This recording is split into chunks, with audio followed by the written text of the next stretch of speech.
Okay, we are recording, and welcome to our Empathy Circle Facilitator training. Let me just share the screen. We have a slideshow to share with you, and we'll kind of go through that slideshow for our training, and here we go. So this is our Empathy Circle Facilitator training. And we have in our training, this is part of module 1, and it now has 5 sessions. Last time it was 4. So we have number 1, which we did last week, the empathy circle, what, why, how. Today we're going to be doing number 2, the speaker role. Then there's the reflective listener role. The number 4 will be the facilitator, and we're working on a 5th session, which is the organizer, producer, coordinator, and we haven't quite come up with a consensus yet of what to call that role. So with that, this training is hosted by the Center for Building a Culture of Empathy, and you can find out more about it at cultureofempathy.com, and by the Empathy Tent, which is a picture there of one of our empathy teams. And you can find out more about that group and project at empathytent.com. And this video is going to be posted publicly. So if you're a viewer, we invite viewers to take part in our empathy circles for bridging personal, social, and political divides, as well as take part in a future training, which this is what we're doing here. And you can find out more about the empathy circles as well as the training at empathycircle.com. And as I said, this is session 2, the speaker role. And we want to just say, as a participant, this was brought up last time, thank you, Susan, for suggesting it, is, really take care, some self-care, feel free to get up, stretch, move, use the restroom, because we're going to be sitting for 2 hours, and be sure to have some self-care. And we'll be doing some exercises too, to kind of be more physical, because it's a lot to sit for that long. And we want to do a little check-in to begin with, and just start with this is a new activity, the self-empathy. So for 2 minutes, we're just going to do a little bit of self-connection into our own feelings. Just kind of close our eyes, a little bit of meditation, self-connection, just noticing feelings that are in your body. So that's a little bit of self-empathy. And then with those feelings, just sort of imagine translating one of those feelings into a physical bodily motion. And if you feel comfortable with doing it, at the end, we're going to go through and actually share that. We're going to have a bit of a check-in and then share that motion, and everyone's going to mirror it if you feel comfortable with it. And it's also a good way to kind of get more into our bodies and have a bit of movement. So with that, I'll stop, and we'll just set the clock here. Start. So just take some deep breaths, and let's just close our eyes and have a little bit of self-connection. We've had sort of a hectic day and kind of organizing all this, and just sort of kind of connect with ourselves for about 2 minutes. Just maybe scan through your body, notice the feelings, different sensations. Maybe the pressure of the chair, sitting on the chair, or any other sensations.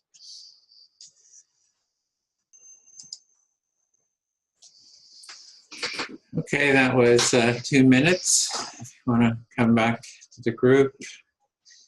And we're going to do a sort of a 1 minute maximum check-in, and just go around. Just how are you doing now?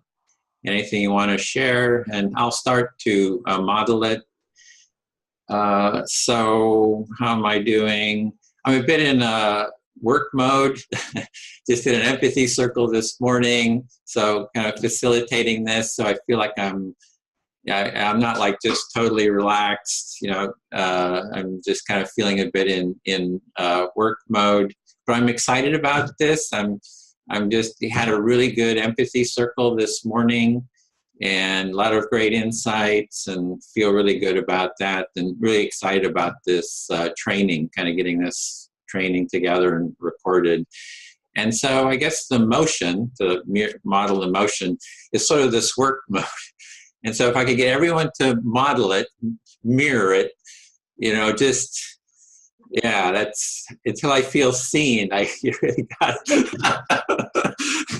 That's great. Love that.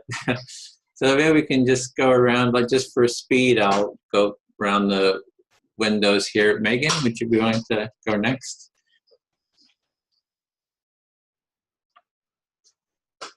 Yeah, well, first of all, I notice that like I don't feel entirely comfortable like sharing exactly what's alive for me right now. And I will share that, yeah, that's all I want to say, I think. And I don't really have emotion, but I noticed because I think I was feeling uncomfortable or like anxious that I was like picking my lip. So that's my emotion. If everyone wants to, you don't have to really do it, but pretend to pick at your lip.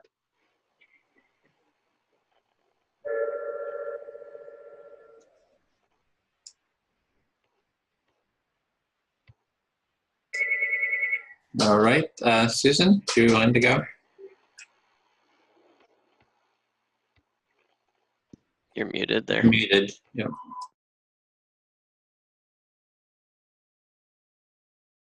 My body, I'm feeling relaxed. My hands are cold. So my motion would be this.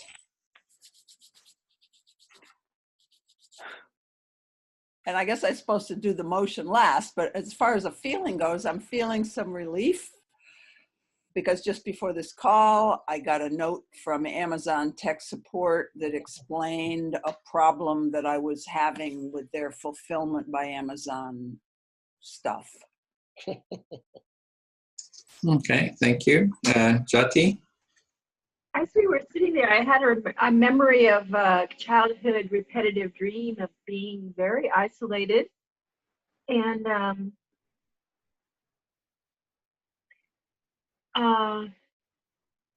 so I'm aware of a huge amount of trauma in my whole life and isolation. So to deal with this, I've withdrawn a lot and decided, well, not to feel. So it would be something like see nothing, hear nothing. You can just be invisible, go away. So that's it. Mm-hmm. Okay, thanks. Evan?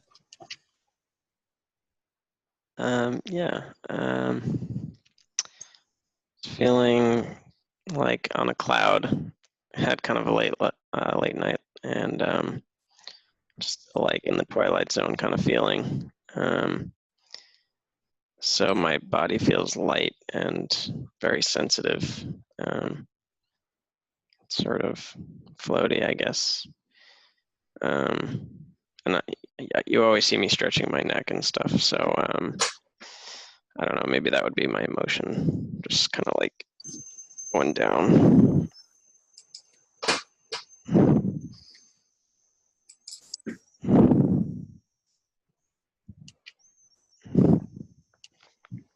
Okay. Thank you, everyone. Bill? Thanks. Well, I slept late today, so I'm feeling rested. And I guess I'm feeling about sort of like a flowing energy, and it's going to, and I guess be best expressed by standing meditation. I'll try to kind of show you just for a moment. So it's like here, you come up, feel your legs. You don't have to do it, or you can do it later. And just feeling the energy coming up through your legs and through your arms. Less muscles, and just feeling that there's a river of energy that's holding your arms up. That's it. Thank you. Okay. Well, that's good. We're getting a little exercise here. Zach?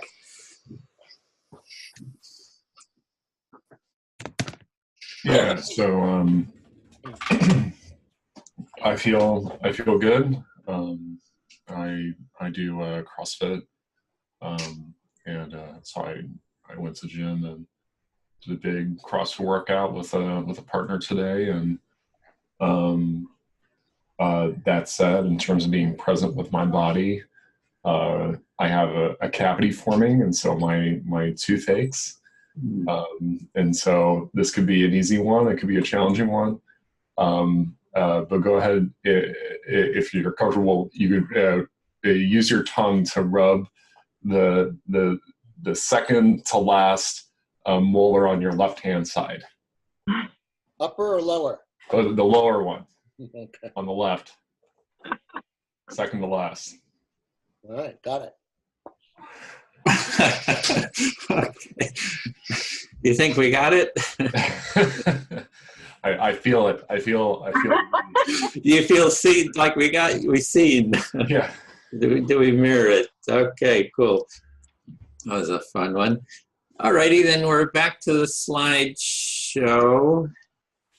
And thank you, everyone. And today is, as we mentioned, the speaker role. So in a sort of a synopsis of what the speaker does is the speaker talks about the topic given or shares in any way that feels comfortable, talks about what is up for or alive in them, and also provides feedback to the listener whatever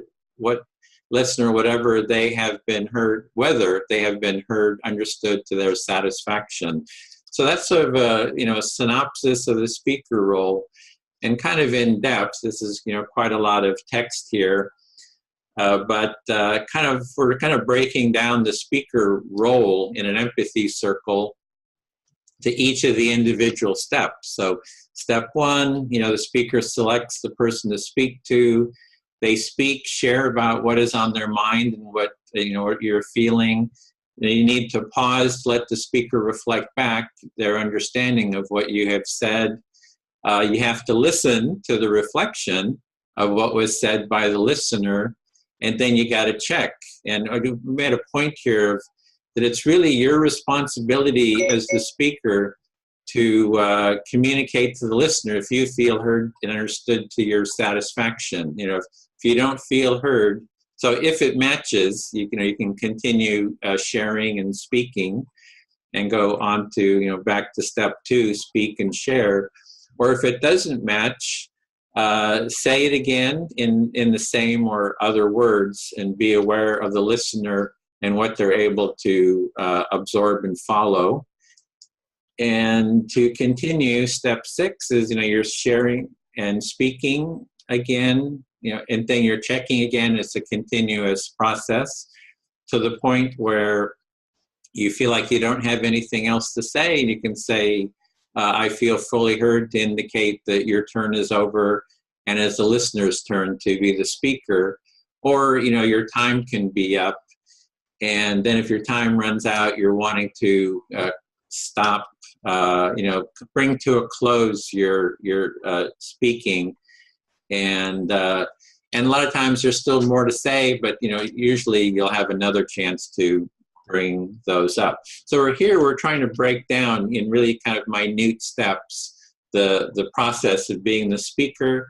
And I hope that over time we can sort of flesh this out, kind of add more nuance to each of these steps and kind of explore the experience of each of these steps. So we had our on arrival question, so we want to go through, and there was two parts to the on arrival question. One was just what questions do you have about the speaker role. And we can go through and we'll just, let me stop the sharing. You know, we can go through and just, you know, you can just read those off. And I'll start just, we can go down the list here in our document. So I had 3 questions that I have about the speaker role. And one for me is like, how can I feel more deeply heard? Like, how can I get like a deep sense of feeling heard and understood? And so that's kind of like a question. And another is, how can I speak from my felt experience? Like, I'd like to be able to articulate more how I feel, like in the moment, and sort of name that, and how I might speak in a way that's easy to be heard. And so I also want to be able to be aware of the speaker. How can I be aware of the listener and speak in a way that they'll be able to hear me? So those were 3 questions I had, and we can just go through. Evan, you had 2. Yeah. So my questions were, how can I capture the essence of what I want to say? And how can I keep things succinct? Okay, and Megan, you had 3 here. Yeah, I'll just, so mine was more about the dynamic between the speaker, the listener, and timekeeping. I'll kind of sum this up that, for example, I once saw that somebody had shared something and the listener wasn't really getting it, but then the time was out, and then whoever the facilitator was saying we need to move on due to time. And so I guess my questions are, what can we do to have a sense of, I use the word justice, maybe it could be another word for the speaker in terms of actually being heard? And do people want to just let the speaker, like have the speaker stop at exactly the time mark, regardless of if they've felt heard? Or do we want to give them a certain amount of time to share, but then let the reflecting take as long as it takes until they feel heard? And then I also wrote, don't people feel pressured to say I feel heard even if they don't actually feel heard due to the time constraint? Because I know that I have sometimes been like, yeah, I feel heard, when it's like, okay, not really, but like whatever. Yeah, great. Okay, was there more, or is that, looks like that was it? Yeah. Okay, Zach? You're muted, Zach. You're muted and we don't see you. Did we lose Zach? Maybe we should skip him and come back. Yeah. Maybe he went to the bathroom or something. Okay. No. Oh wait, there he is. It's, I apologize, folks. I'm like eating while doing this. So questions that I put down were, I think one was, what are the responsibilities of the speaker? But then I felt like the reading that we had, I read that second and felt like that actually outlined some of the responsibilities. So maybe there are others. And this one, like, this like might be more of like a question for the facilitator role, but it's still related, is how could, like, like a tongue-tied speaker be encouraged to share, maybe like what are, skills that, the speaker should be mindful of in the course of sharing, so they don't feel like necessarily stuck. And we have a list of blocks for listeners, but are there blocks for speakers in terms of like sharing an empathic connection? Okay. That's most of what I have on my mind. Yeah. And Bill? Well, I've been practicing it for a while. I feel pretty comfortable. What came up for me was Megan's issue about cutting people off. I know I've been timekeeper. And so the way we've solved it, in the past is sort of like you give a soft ending. You kind of let people know they're coming to the end of the time and let them wrap up. And, you know, on the other hand, if somebody just went on, you know, for the whole period, then that wouldn't work either. So basically just give them a reminder and then let them wrap up. And also in one of the breakout groups, you know, we decided instead of 5 minutes, 6 minutes. And so we had an impromptu vote and we went to 6 minutes. So those are two ways to deal with it. And so what that reflects in me is that I'm kind of happy about the way we're kind of working this out as we go along. Okay, Susan? Okay, I think we should ignore the question that I wrote there. I have a new one. The one that I wrote there is really more for the facilitator role. So I'm going to say we can save that. My question for the speaker role is, how do I, when I'm speaking, pay attention to my listener and make sure that I pause when they look like they're full? And how do I just pay attention to the need to pause anyway? So, you know, to make it easier for me to be heard. Yeah, really hear the listener, be aware of them. Yeah. Okay. Empathy for the listener. Empathy for the listener. What a concept. Okay.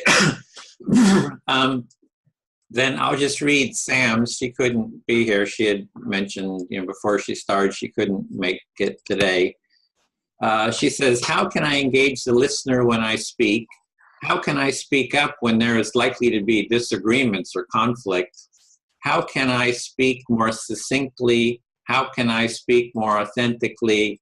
How can I speak more for how I am feeling in the moment? Yeah, a lot of thoughts. Okay, and Jyoti? Well, I guess like Bill, I feel kind of pretty confident in the speaker role and don't have a lot of questions. I do notice that when I'm speaking to non-skilled people, that even if I ask them to repeat back to me what I'm saying, often I'll hear no. And it's very perplexing to me when I hear that.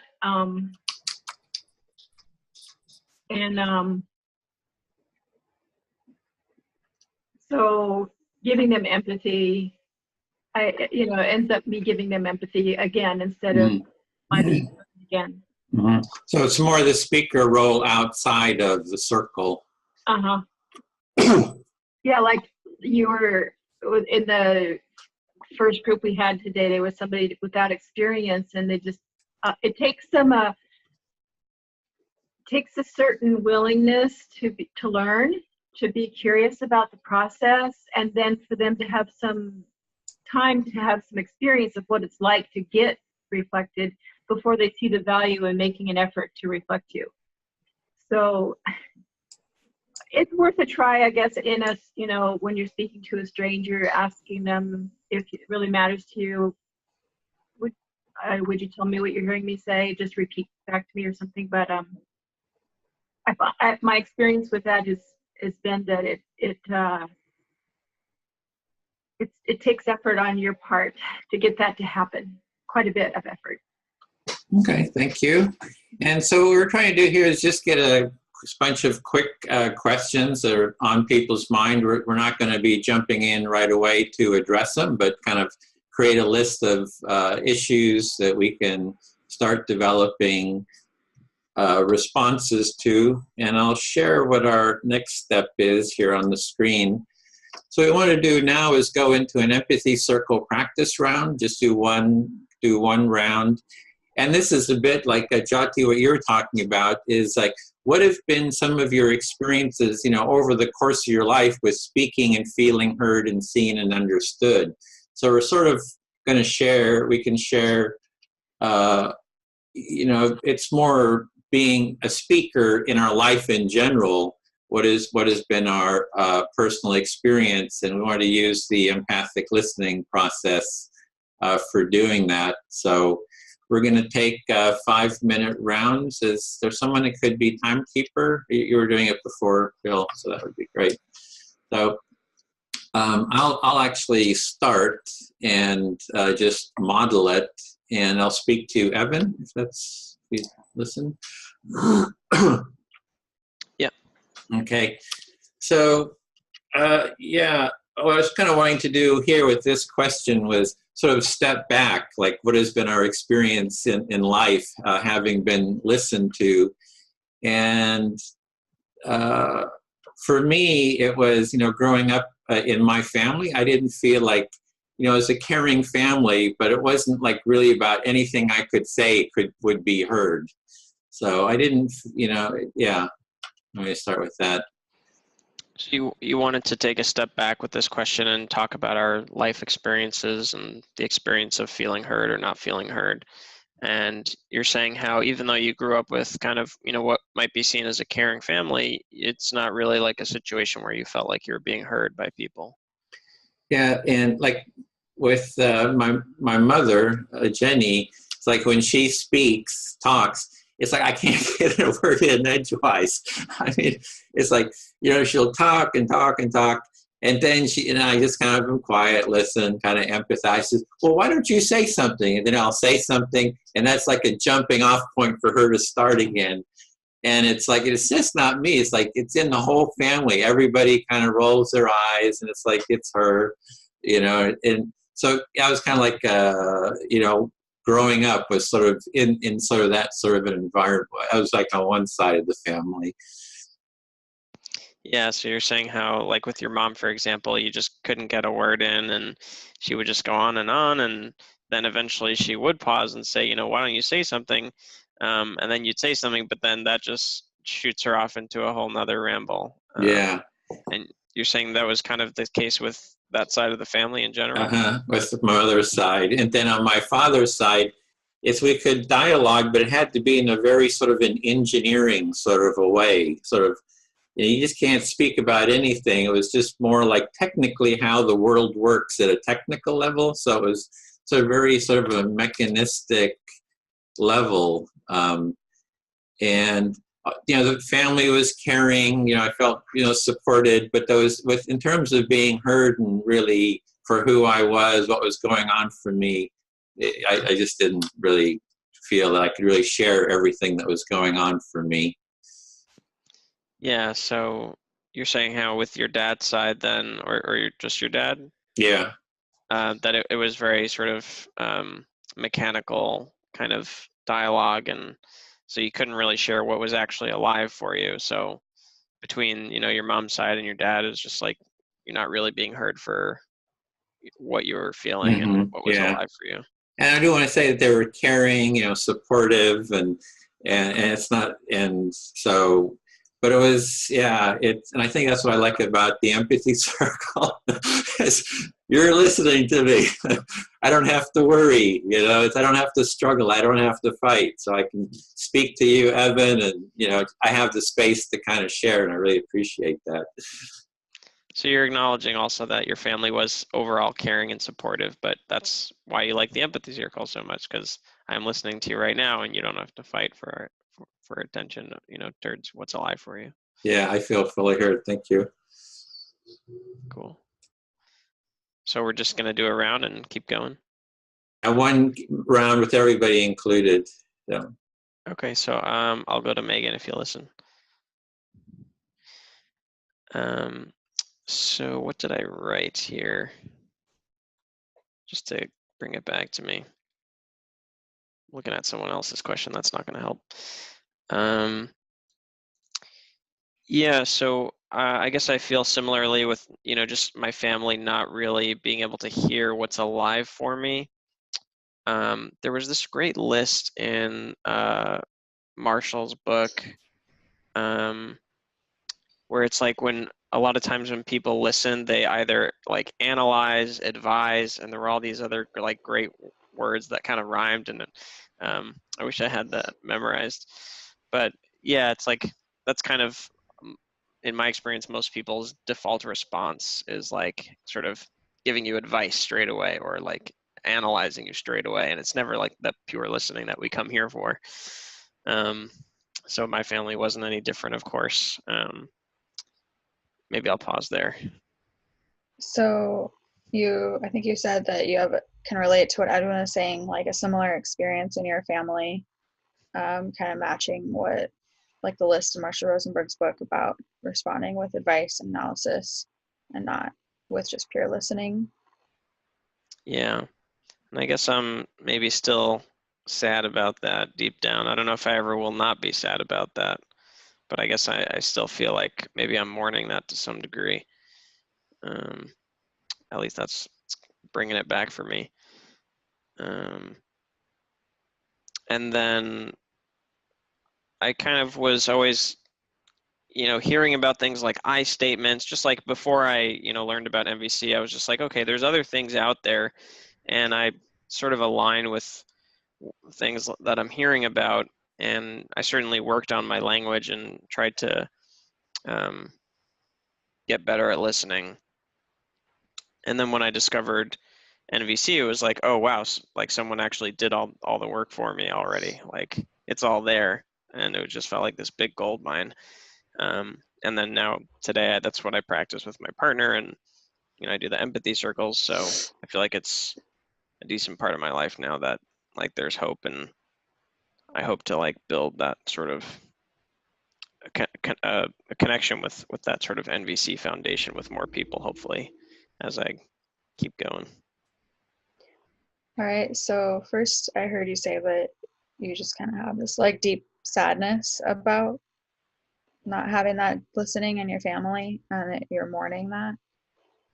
And then I heard that before you discovered NVC, you were kind of like searching for, like you'd heard about some different suggestions about communication, like I statements, and but once you found NVC, or like you were trying to use different tips you'd come across, but once you found NVC, it was like a gold mine of like, oh, somebody already has it all mapped out, and you started using that with your girlfriend and doing empathy circles, and it just feels like really it gives you hope. I think I'm guessing you're meaning like hope about having more satisfying communication experiences, and you want to it's a decent like part of your life now, and you want to keep growing that. Yeah, I want more like genuine connection, and I feel like it's so smooth and blissful with practiced listening stuff. Yeah. So you're wanting genuine connection, and that seems to come from actual like deep listening. Mm-hmm. Yeah, thank you. All right, I'll speak to Zach. Yeah.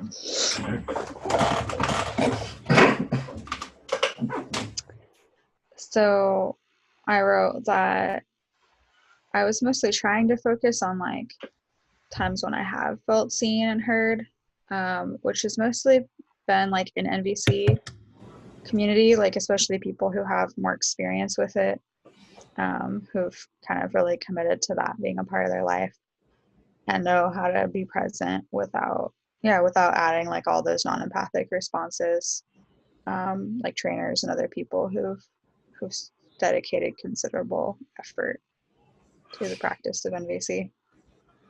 Right on. So you tried writing out about experiences in which you felt like were positive and you did feel heard. And most of those experiences were people who were specifically trained in nonviolent communication practices.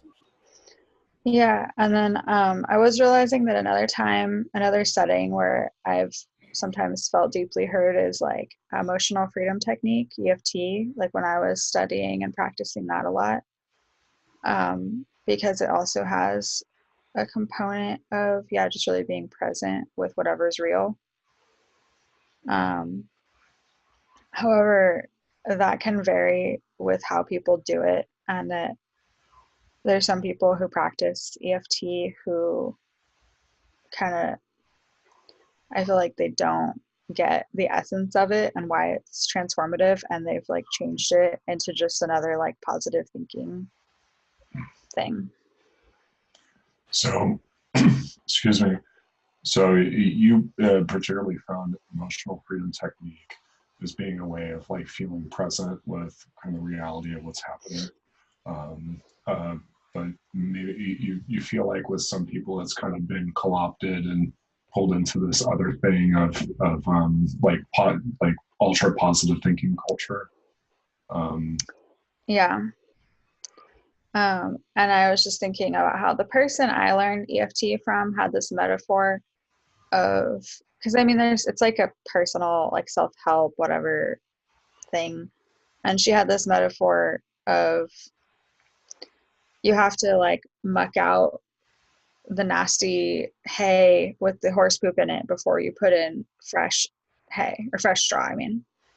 And that a lot of like the like positive thinking type approaches, it's like you're just putting fresh dry straw on top of the nasty poop old straw.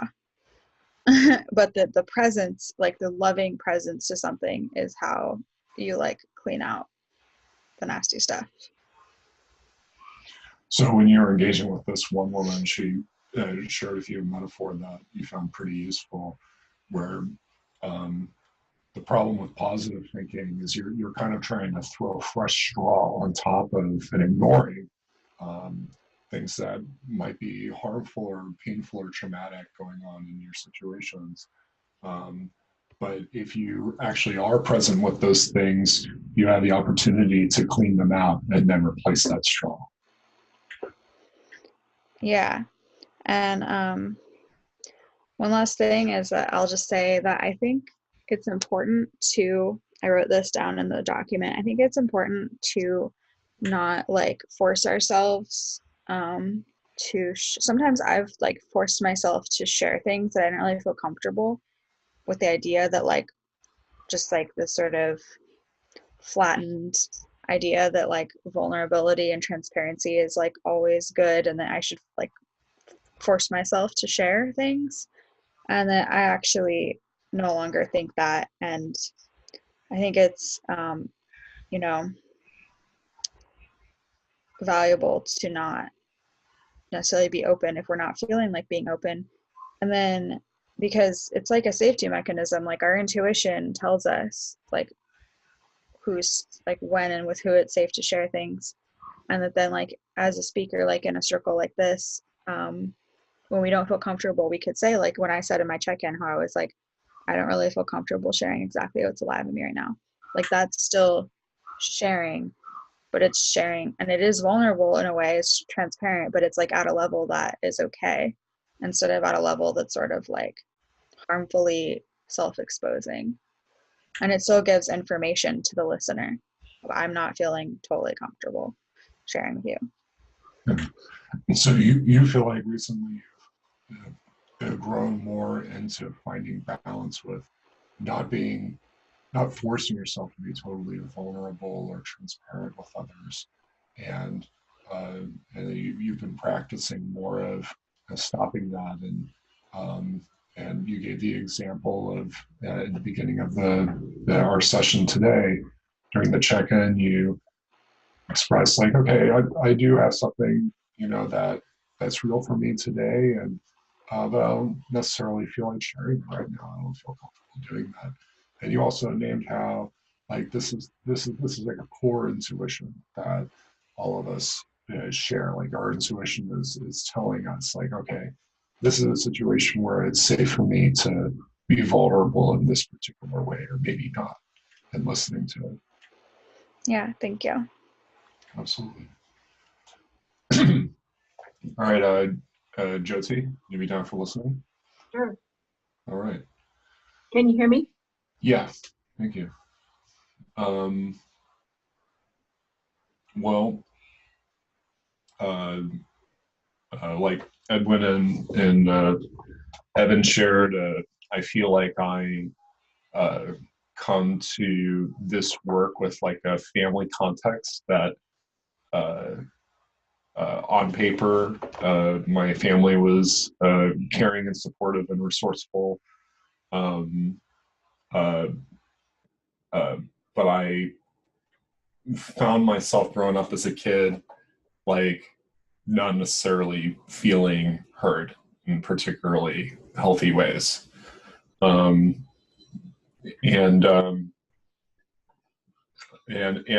one dynamic that I've like recently in the past year, like kind of realized with my mother in particular, is that she listens, but she listens in a very stony and cold way.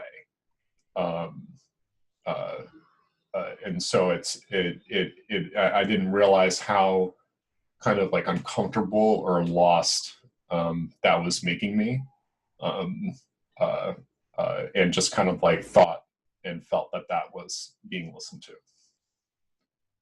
So you're finding that you have a lot in common with Edwin and Evan, in that you had a somewhat caring, attentive family, but in recent times you discovered what sounds like with your mom especially, you've been observing like a discovery of how her style kind of left you adrift in some kind of way that you hadn't been historically aware of. Is that getting close? Yeah, and the way I would kind of qualify it, like her, she would just kind of like sit there and kind of like, I kind of figured out that it was almost like I was talking, you know, to a rock, but not quite. And it was not that she wouldn't necessarily, you know, respond, but she never really reflected, and at time, like it just like I ended up finding myself like that my core dynamic with her is that she was just like totally fine with sitting and listening and allowing me to ramble, and that wasn't necessarily helping me feel heard. Yeah, with your mom, she didn't give any feedback and she didn't really connect. She listened, but it left you still isolated in your own experience without engagement. Yeah, and I mean, I feel comfortable with sharing that. My brother has a schizoaffective disorder. He has schizophrenia, and that this has been going on for a few years now, and that like the behaviors of like listening and parenting with my parents has not necessarily evolved, but it feels like it's kind of cemented them into old habits. So you're talking about your brother who has schizophrenia, and that you're wondering, are you observing that the stress of this has hardened your parents into their old styles? Yeah, yeah. It feels like it hasn't necessarily been, and I understand why. I feel like I can, you know, understand how confronting that reality every day. It's a traumatic experience to go through. It's very difficult to kind of like break out into like a new way of being and interfacing with the world, and so I'm in this situation now where I feel like it's hard to, now that I've changed a lot and I feel like I'm much more present and I want to be empathetic with the experiences of others. That's why I'm here. I feel like kind of still frustrated and figuring out, you know, if it's even possible to cultivate a new family dynamic.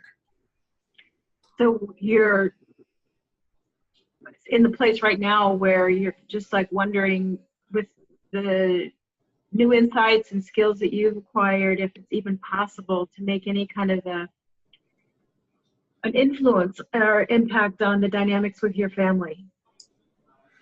Yeah, and in terms of That was the time, I think. So just last time, okay, I can yeah. stop. Yeah. Thank you, Josie. Appreciate it.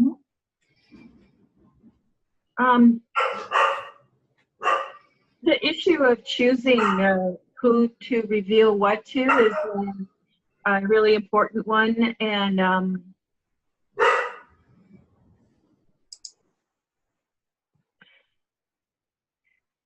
I personally have so much isolation during my childhood. Who are you speaking to? Oh, who? I don't know. I think Bill or Susan haven't gone yet. Okay, Susan. Okay. So the level of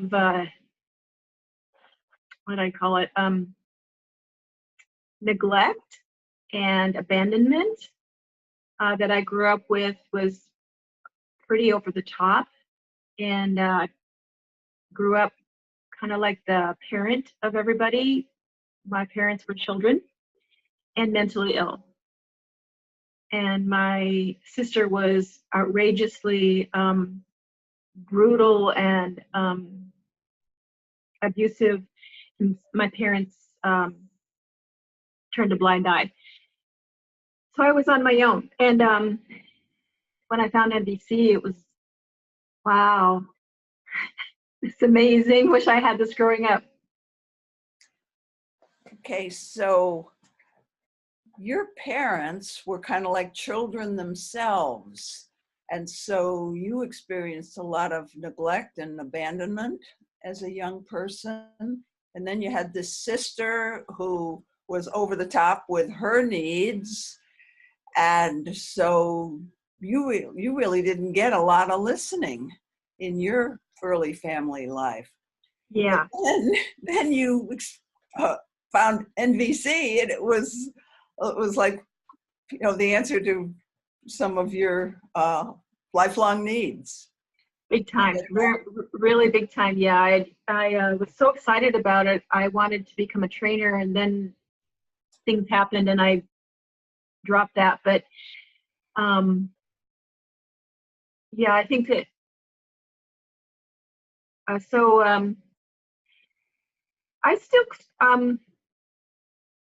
struggle with trying to, sometimes I get empathy from people, like a trainer, one particular person, she's really mentally smart and she'll guess really good and she'll kind of put it right out there. But every time I come away from, you know, a few minutes of empathy with her, I feel lost and abandoned. It's like this, like it's mental empathy. It's not connected empathy. It's not, there's no continuity to it or something. It's like she's there and then she's gone.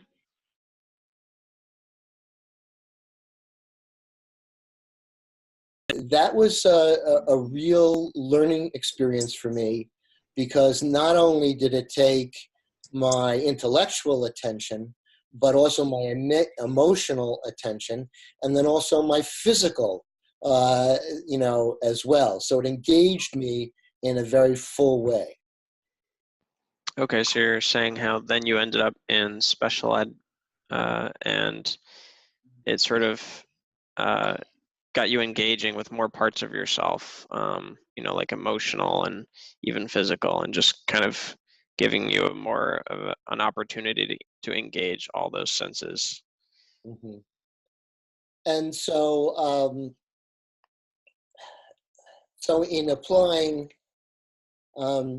Michelangelo once said, when he talked about sculpting, is like, they said, well, how do you do this? And he says, well, I just, you know, I just take away everything that's not David there. And I feel that this practice is a way both to eliminate the chaff and then also evoke the authentic person coming through. Okay, so you're reminded of this quote from Michelangelo where, you know, when he's asked about sculpting, you know, it's like his answer is, you know, I just take away everything that's not David. Mm-hmm. I wasn't sure if you're talking about this process or just the process that you went through. Process. This process. Okay, so this process of the empathy circle kind of also helps you eliminate the chaff, as you're saying, and sort of get people engaged with their authentic selves. And I'm enjoying it. It's not complete, but I definitely feel things are pointed in the right direction. Yeah. Okay. So you're saying how you enjoy it, and maybe there's still more to discover, but you think it's going in a great direction. Thank you, Evan. I feel fully heard. Thank you. Sure. Okay, well, maybe I'll jump in here. Was this a full round? You didn't start on a second round yet? So I just had a total blue screen of death, had a total restart, and I hope the video recording is still there. I restarted it. We'll see. I hope that wasn't lost. Okay, so wanted to just do a feedback round. Just how was that? Let me just share my computer is still sort of booting up. So feedback round, how was that? Just go around quickly, just share, like, how was it doing that, listening? And I guess I'll start. I really like hearing what people's experiences are with speaking in general, just outside of just the circle. So I find it very rich. And then also how it was a bit quite frustrating to have a whole blue screen of death. So that's it. Just want to jump in. Go ahead and just jump in. Just a quick recap of how this was to do this listening on this topic. I really like listening to everybody's accounts of their experiences in speaking. I've listened to every single person, and I just really appreciate you guys.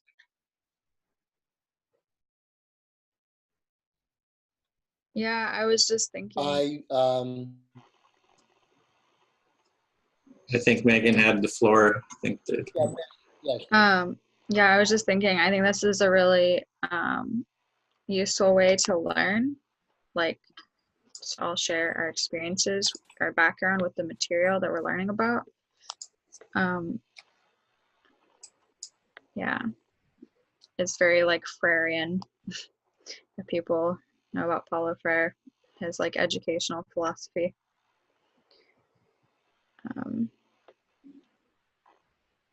Yeah, I have other thoughts, but I won't share them right now. Okay, Bill? Sure. I was, can you hear me? Yeah. Okay. I also want to reflect what Susan said, and I appreciate everybody, and it was good to hear. And I was moved by, I wasn't thinking about my family when the question first came up. I wasn't thinking about my personal formative experiences, but everybody else talking about it, brought a new angle to it. I think that was very fruitful for me. So I'm really enjoying the sense that that things can go in a different way, and take a left turn or a little bit, and you can go with it, and it's new, creative, and fun. Thanks.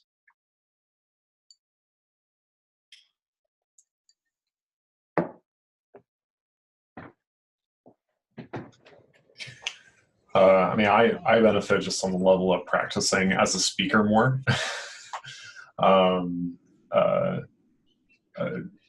It really is a different structure of interacting in a conversation when you're trying to, actually share what you have to share in a way that can be reflected back. And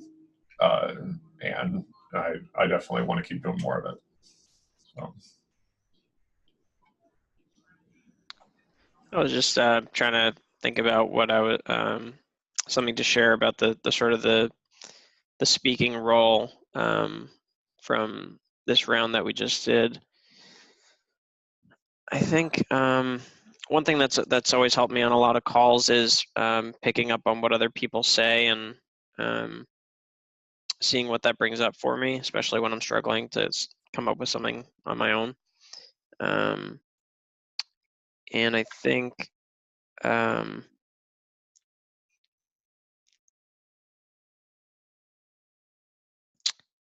one thing to try and answer my own question of what can help me capture the essence of what I want to say is try to get to the feelings of it, I guess. Because I feel like the facts can go, there's plenty of facts you can just keep going with. But if I do a little bit of effort in my own head, just to come back to what's sort of the feeling or what's just sort of my emotional journey overall around that topic, I think it can help make things more succinct or capture the essence.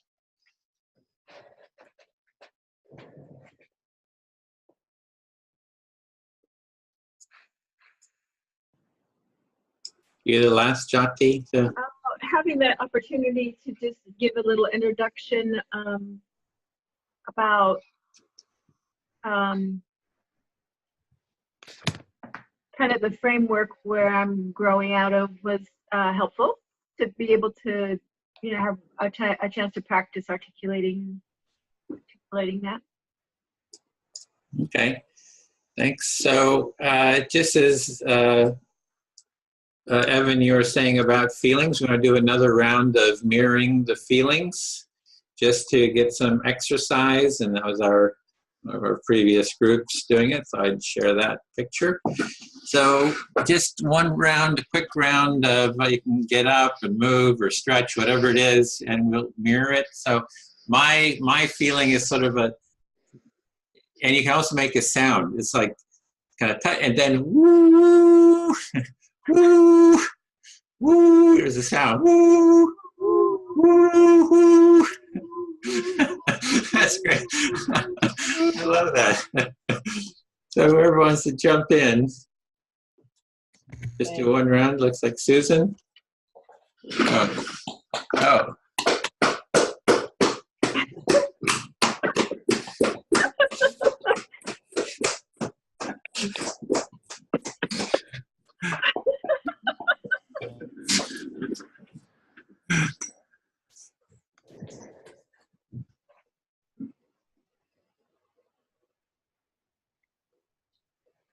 Okay, I'll go. Hear me? Yeah, that's mine. See me? See. I feel like I'm in round 2 of still waking up, so mine is just like yawning and like just finally getting there. Let's do a good finger stretch. Fingers. That's.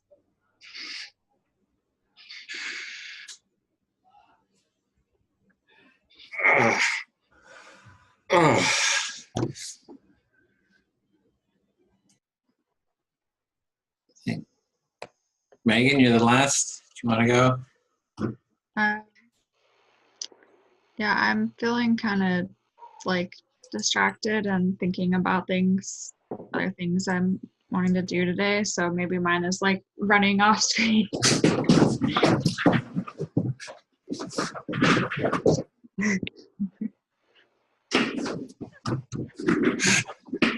Okay, everything is valid, right? There is no wrong here. Whatever you do is the right thing. Okay, so let's see where we with time. So I want to do one more round of listening and of empathic listening. And so this is round 2. So we talked about our experiences with listening. So what are some challenges, like specific problems or challenge you have experience with being the speaker in an empathy circle, and how did you work through them? So we've got about 35 minutes, so we might want to keep it succinct.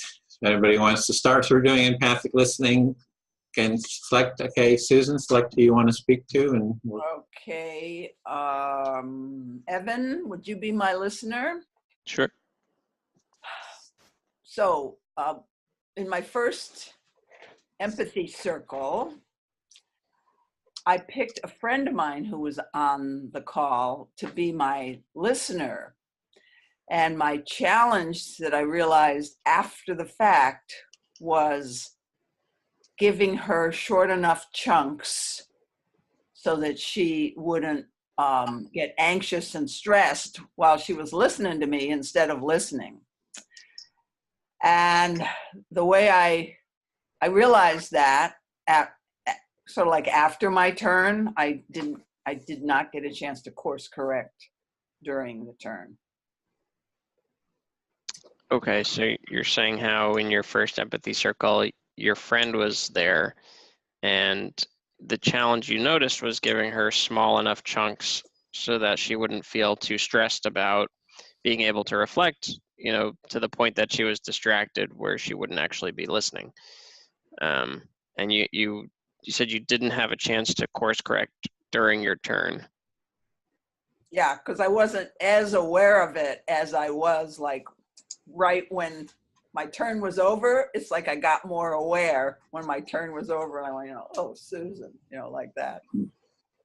Okay, so you had that awareness shift pretty much as soon as your turn was done. And so one of the things that helped me was I went back and I watched myself on the video.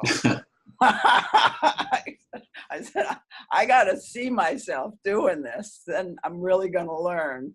And yeah, I watched myself and realized, yep, your assessment was correct, Susan. You talked way too long. Okay, so what really helped was actually seeing yourself on video and confirming your assessment of going on for too long. Yeah, and I actually think that's an added benefit of joining these empathy circles is if you watch the video feedback of yourself, you'll learn a lot about how you present and how you listen. Yeah, so you're noticing that one of the benefits of these calls is it's recorded, so you can go back and get that sort of feedback right there. Yeah, so thank you, Evan. I feel fully heard. Sure. I'll go to Jati.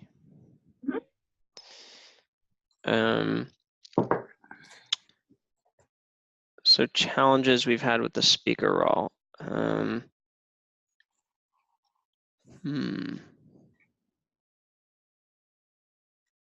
Yeah, I mean, one of the challenges that I've always had is that I'm listening to everything that's going on. So one thing that I lose from like the normal world dialogue is like having time to think about what I want to say. But I guess looking back on that, you know, maybe that means that I'm not actually listening, you know, as much as I am in here. Are you saying that when you're listening in this group, that then you have a hard time figuring out what you want to say? So you have a hard time switching from the listening to the speaking to the self-awareness. When your attention's outward to other awareness, it's hard to come back and access what's alive for you. Right. Yeah. So I guess what helps is taking a moment, you know, to kind of get back to my own little couch in my head. But I still feel nervous about that, which probably then just delays it even more to kind of getting back to what what's going on for me. So you feel nervous about being able to tune in to yourself? Yeah, and the time that it takes, you know, because I know people are waiting for me to speak. So you kind of feel unspoken pressure? Yeah. Yeah, so I guess I'm still working on that, but maybe talking about it right now will help me for the next time. So you're just giving yourself some understanding that you're in process and it's all good? Yeah. Thanks, I feel fully heard. Okay.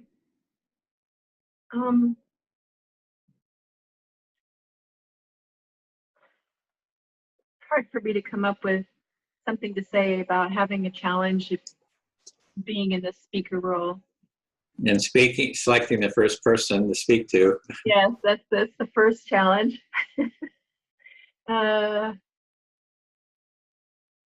Zach, Yeah. is the speaker off? Right on. Can you hear me? Okay. So I think that just sorting out and having discernment about what to share is probably my biggest challenge. I want to share enough where people connect with me. I want them to feel connected and that they care about me. And at the same time, I feel scared that if I bring out too much too fast, that it's like I'll chase everybody away. That's just too much. Yeah, so it sounds like you struggle with finding a balance between sharing enough that people can connect it maybe with their own experiences, but not so much that it's pushing them away or turning them off from the situation.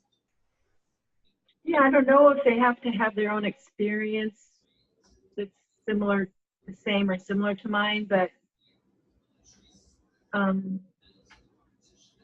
sharing enough of my own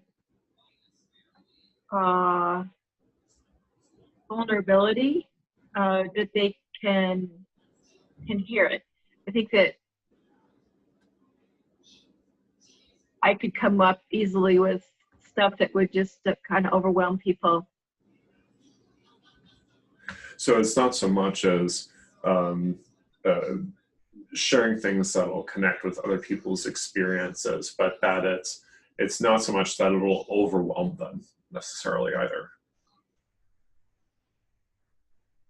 Yeah, I think that I think I need to be very careful not to become share too much, because I think it would overwhelm people.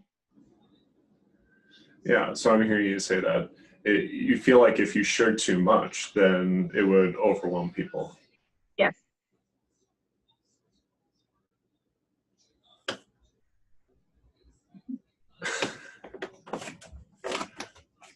Do I have 5 minutes, or is this just as much as I want?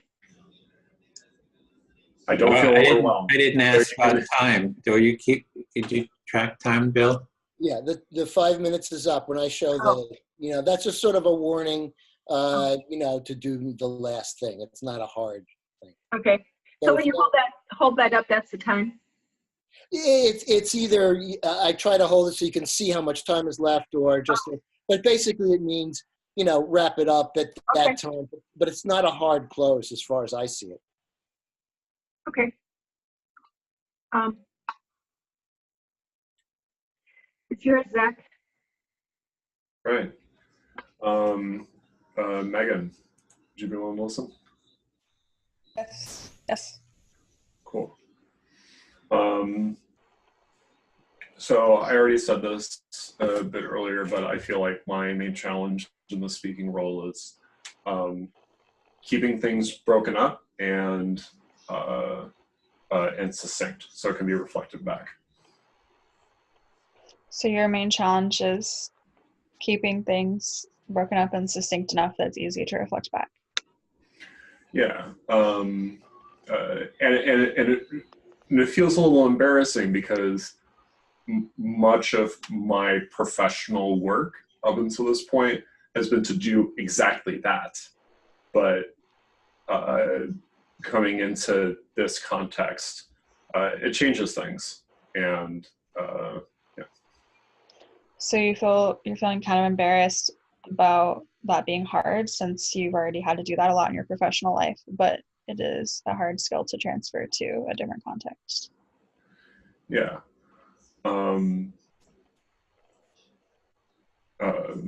And part of that probably has to do with the amount of personal stuff that I want to share, or maybe even you could use the word unpacking, and one thing that I was going to mention earlier, just to like finish what I was going to say, I think relates to how I'm challenged as a speaker. Is my current girlfriend, I feel like, is like one of the only people in my life who like can like really hear me, and like I feel like she's fully present with me in our just day-to-day conversations. So right now in your life, your girlfriend is pretty much the only person who you feel like can really hear you in your daily life and daily conversations.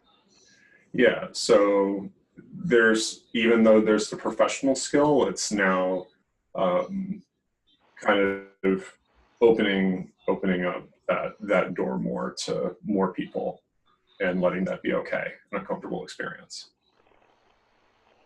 So even though you already have this skill in a professional context, you're now working on opening it up more and like letting more people, like being more open with more people.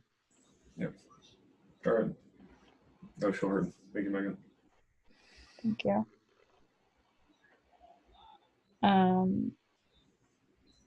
Who already went? I haven't. I'll speak to you, Edwin. Okay. I think my personal challenge with the speaker role in the groups is that I think the ideas that I want to express are often really complex, or another way of putting it is they're really like alternative or like not like just like radical or like not, well, they're like really outside of the pattern of thinking that most people are usually going about in their day-to-day lives. Like the ideas I have about what I'd like to see in society and like the solutions that I see and what are the roots of the problems, that it's like it would take more than 5 minutes to like lay out all the pieces of what I want to express and like put them together. And so I never feel like I actually get to complete a full thought in 5 minutes. Okay, so one of the challenges you're having within the empathy circle is that your ideas are more complex and sort of outside of the norm. And to express them, you'd have to lay out all the different pieces to really be able to convey that. And within 5 minutes, it's just not enough time to do that. Yeah. And I was realizing as I was talking that I don't think my ideas are like necessarily any more complex than other ideas that people have, but it's more about like the assumptions that we have, like different people have, and like what people take for granted. And if my ideas are based on like totally different sort of underlying premises than maybe certain dominant narratives in society, then in order to be understood, it's like we need to like talk about all of that that's underneath to get even at one little like simple, what seems to me like a simple concept, but there's all this like underlying premises that are so different that it's like needs to be explained. Mm-hmm. So you see that your ideas are different from the norm, and to explain those ideas, they're based on different premises, and it takes some time to kind of explain the underlying premises to kind of express that idea, and it takes time to express that and clarify it. Yeah. So I do often end up at the end of my 5 minutes kind of feel like left hanging or unresolved, or like I didn't even get to the main point I wanted to express. But if I had just expressed the final point, that probably wouldn't be satisfying either, because it would be like showing the conclusion without showing how I got there. And then it probably, Mm-hmm. So there's a feeling of dissatisfaction, like after the 5 minutes, or you have that feeling, and you're kind of looking at, well, how, if you just explain this simple concept, that you'd feel dissatisfied because you wouldn't be able to express the deeper premises. And then you don't have enough time to express the deeper premises, so you feel unsatisfied. So there's a general sort of a dissatisfaction, and you would like, really sounds like you'd like more time to like fully be able to express yourself, and you'd probably feel better if you had that time. Yeah, and I mean, I get why we do it the way we do. It's probably a good format for people getting used to it, but I'm interested. I've been thinking about, like, could we have ones that are longer, like you said, like, I don't know about 8 hours, but like longer, and with longer times, like people having longer times to speak as well. Mm-hmm. So one suggestion or kind of question is, could we actually open it up more and have longer speaking times, or perhaps even no limit?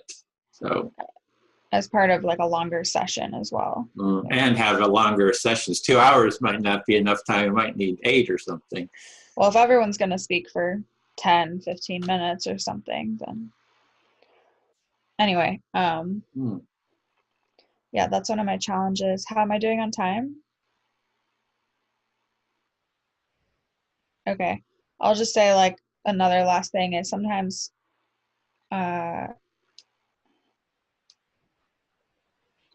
well, actually, I'm not sure that's really about the speaker role, so I'll just stop there. Thank you. Okay. Who hasn't gone yet? Is Bill? So I'll speak to you, Bill. Yeah, in terms of the speaker role, I did see that Megan made a note there about as a timekeeper, it's good to also say it, like, oh, time's up, because not everybody is kind of tracking the visual, or they have it as a speaker, different view, or if they're on a cell phone, then they only have one picture. So I guess that was one aspect, I guess, of the speaker too, is you got to know when the time is up, and it's good to have audio notification.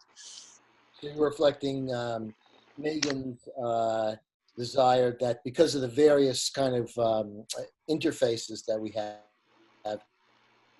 not everybody sees the visual, or they're not paying attention, so there should be an audio time cue as well. Mm-hmm. Yeah, so that's something I've thought about too. In terms of time, I've done empathy circles before. This is a bit more recent, where we set a time where it's just unlimited, like speak until you feel fully heard. So, I'm kind of game for saying there's no limit too, having some circles with no limit, see how that goes. So you've actually experimented with or had experience with some of the circles with no time limit, as Megan suggested, and you find that might be a fruitful area to expand.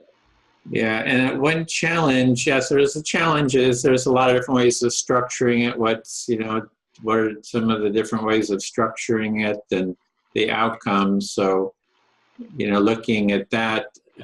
One thing in one of the circles this morning, someone was not like real familiar with the empathy circle. So you speak to them, and this happens a lot, and then they just respond, and they don't kind of get the reflective part, and there's varying degrees of that. Like some people, they just cannot. And I've had it like in Sacramento at one of the rallies. The person just could not get the notion of reflecting. It was just, they had to project. It was just like, yeah. So how to kind of deal with that? Because I feel kind of like it gets a little tense to kind of just try to explain how to do it. And that's one of the challenges. So in your experience, and this morning and other times, there are people who really just don't get the idea of reflective listening without the comments and things like that.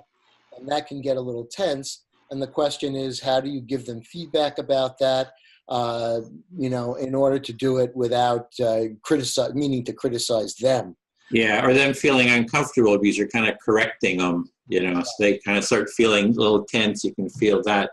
So the solution is, try to be caring and understanding, but also that up front, that there's more training up front, some sample videos that they can look at, and maybe that's sort of explained. And I feel heard after that. Okay. So you were saying that the answer to that is, first of all, to be, caring and understanding in the moment. And then the second part of that is to have more upfront training and things like that so that people understand the rules going in. I feel heard. Thank you. Okay. All right. Let's see. Susan's muted. What are you saying, Susan? She was the first one. She hasn't listened, so. I haven't Yeah, been so a Susan. listener yet. Great. Okay. Great. Susan, would you listen to? Yeah. Great. Okay. So interesting things. As the speaker, as the timekeeper here, I was feeling that if I didn't I didn't want to interrupt the flow of what was going on, especially because of so I raised it up. So it's good. I didn't realize that, people are, the interfaces are different. So it was good information to get that audio time cue, because my bias was against that because I didn't want to interrupt. So now you're appreciating that you got feedback here about different interfaces and some people not seeing you when you hold that up. But you had a reluctance to interrupt people, and so you didn't want to be too intrusive. Right. And I have about the speaking role. It's interesting because there's I think all of us, but I'll acknowledge my inner child, and so I'm speaker, and whether you're gonna give me the baggage of like being an only child or something like that, but then I feel like, whoa, it's me. So I'll stop there. So when you get into the speaker role, you referred to the possible baggage of being an only child, and your attitude sometimes is, okay, I get to be the speaker, it's me, it's all about me, that kind of thing. That's right. And that is what we try to give people uncritically, but you're not, as a speaker, you can't go there. Otherwise, you have to be aware of what you're saying as well at the same time. I'll stop there. So you're reviewing that, yes, we want people to feel free as the speaker to say whatever they want, and yet we also want them, there's another side of it, we want them to be mindful of the fact that they're being listened to and that. So when I do that, there is like a not really a personal resentment, but there is resentment in the sense that that inner child is being deprived. It says, oh, this wasn't the agreement. So there's a bit of that. And then the other part of me, which I think is a very healthy part, is sort of get over yourself. Let's move on. So you revealed a couple parts of yourself that come up here in the speaker role, where the role does require you to tailor your remarks for 5 minutes and for the fact that the listener needs you to pause. So there can be some resentment in that part of you sometime, hey, you changed the rules on me. But there's another part of you that says, come on, get over yourself. And that part is also there. Right. And that's the value, because those internal dialogues essentially are what we're doing here, is we're taking those internal dialogues and we're making them external. And really what we're trying to do, both internally and externally, I believe that's important, is to mediate those things so that things work. So the value that you can see in allowing this sort of dynamic, the two sides and all of that, is that people get to take what's inside of them and reveal it outside and be heard, and get to work out that inner polarity. Right. So So in order, and that's another thing I think these circles do, is they create a safe space to look at your own shortcomings, at your own, areas where you need to grow. So another value of these circles is they give you a chance to look at your own shortcomings in a safe place, so that you can see where you need to grow and take that on. Great. Thank you, Susan. I feel heard. Okay. Everyone had a chance to go now, I think. So I wanted to get just a quick, how was that? Just, like 10 seconds. I really appreciate, I like getting into the nuances of these roles and hearing how everyone's experiences. So I get a lot out of that. So appreciate that. Megan, do you want to? Yeah, I like how much we just used the empathy circle format to go into things about the topic today. Great. And Susan? Well, I got some value out of listening to how other people are challenged and how other people frame things. So even though this was about the speaker role today, I think I got most value out of being a listener again. Zach? Yeah, like what Megan said, I think using the format to discuss the format is totally appropriate. So. And Chati? You're muted. I can unmute. I just unmuted you here. While you're talking about how difficult it is to get people to get the hang of empathy or reflecting, I liked your idea about having some videos they could watch first, but I also had the thought that depending on the setup of the situation, you might be able to give a sentence or two of empathy to the person having difficulty, like, yeah, this is a really weird process. It's kind of like ET language. So I'm going to do this with this person, and then I'm going to come right back to you, and we'll try it again. I'm going to just have you watch this person do it, and then I'm going to come back to you to have you do it with me. So that's just a thought that came to my mind. Okay, thanks. Evan? I like that we focused on just the speaker role, just kind of looking at all the ins and outs and how people feel about it. So that's cool. I guess how we're doing this with focusing on one role at a time. Oh. And Bill? Yeah, I enjoyed this. I kind of summed up what in my speaking, but I do like it, and I would especially appreciate where people feel good about expressing, kind of pushing the boundaries, and suggesting new ideas. I really like the dynamic where that's accepted. Okay, then let me share this screen here again. So this is a wrap up of what we did. We reviewed the speaker roles. We looked at the on arrival question about the speaker. So we do have a list of those questions now to kind of sort and organize and develop responses to. And we did 2 practice rounds, as well as we did our mirrored empathy practice.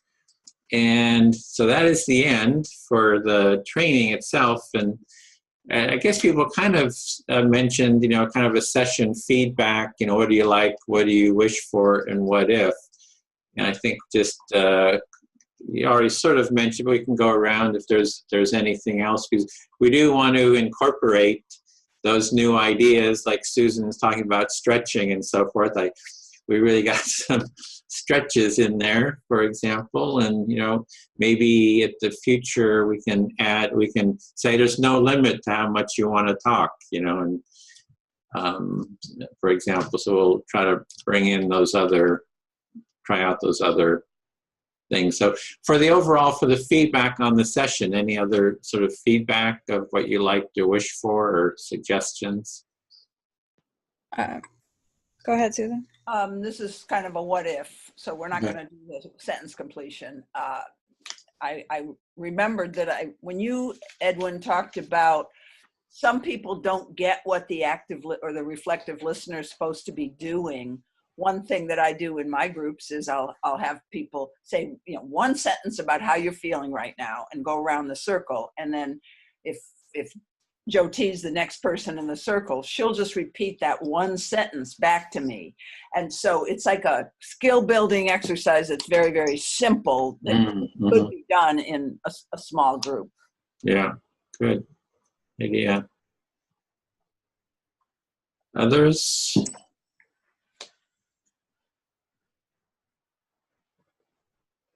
Okay. Well, yeah, I was unmuting myself. Well, first of all, I wanted to say that I wasn't actually advocating for not having any time limits. I don't think that is necessarily a good idea. So. Okay. And then also, I was noticing myself wishing that there are more people who I think are coming from the right doing like the facilitator training. And it kind of brings up stuff for me like resentment about like emotional labor and who's doing the emotional labor. Probably that I would like to get empathy on at some point. But yeah, I would like to, recruit people who are coming from the right, not just to participate in the circles, but to also learn how to facilitate them and do. Yeah. Well, that addresses next week. There's no meeting next week because Zach and Megan and I will be going to the Republican convention in Sacramento to actually do that, to reach out to Republicans. Yay! To invite them. So we will go address specifically what Megan is talking about. See what we can do. Others? Jati or Evan? I guess one thing I was thinking, I kind of wanted to like address some of Megan's concerns or just share thoughts, share feedback. But I guess I could have used my turn in my round. So it's tough. I don't know, because like I like that because I guess today was more focused on the speaker role, so we kept our focus, I guess. So then I guess I'm wondering if maybe there will be some more discussion. There will be more discussion space in some of the other trainings or something. Yeah. To co-design or something. I don't know, or just kind of bounce ideas or something. I don't know. But I guess we can always do that in the group. Anyone can start a thread with their concerns, and we can share comments and take our time to write responses and things like that. Yeah, we're trying to like focus on one area, but then also I've been thinking of having like a facilitator support group. So it's like open and there's maybe no time limits. What I found with the time limits is the more tense the situation is, kind of the shorter time, because everybody wants to sort of jump in there. And then as things get more and more relaxed, you can move to the point where there's just no time limit because everybody sort of has it. I think we're all really to that point where we have it pretty much embedded in, so that's something too to think about the time limit in that way. Okay, well then the next meeting, the 23rd there's no meeting. Then the 2nd, I won't be here, but Ingrid and Jessica will be facilitating it on the listener role. And then the meeting after that will be doing, I think, the facilitator role. And there is a whole nother session that we've been developing on the producer role. So if everyone wants to, we'll be able to continue to do one more session after, if you want. Everybody commit, I think, to 4. So with that, I think, let's go one round of felt experience. How do you feel with the mirrored feeling? And mine is, yay, yay. Let's get it. Come on, Megan. Yay. There's a sound to it. Yay. Okay, Susan, you want to go? Okay. Yes. Yes. Evan? All right. All right. All right. Right. Jyoti? Sayonara. Sayonara. Sayonara. Zach? If your chair can recline, you can go ahead and recline.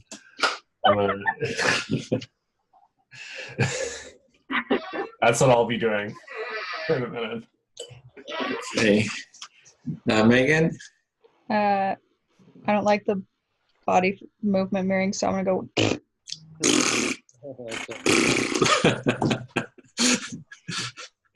And Bill, you get the last word, the last feeling. Welcome. Welcome. Welcome. Okay, then we'll see you. That's the end.